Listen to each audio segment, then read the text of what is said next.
বিশ্বকাপের মঞ্চে যেন বয়সের হিসেবটা কেবলই একটি সংখ্যা ক্রিশ্চিয়ানো রোনালদোর কাছে। কানাডা টরন্টো স্টেডিয়ামে ক্রোয়েশিয়ার বিপক্ষে শেষ ৩২-এর ম্যাচে মাঠে নেমেই নতুন এক ইতিহাস গড়লেন Portuguese superstar.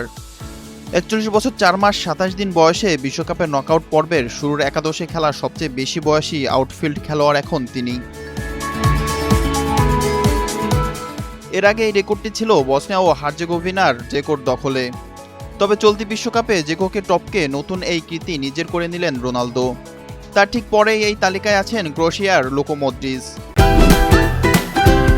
Optical brighter photo catalyst active granule সমৃদ্ধ বসুন্ধরা পাওয়ার ওয়াশ, ঝলমলে কাপড়ে ফুরফুরে মন। তার বর্তমান বয়স ৪০ বছর ২৯৬ দিন।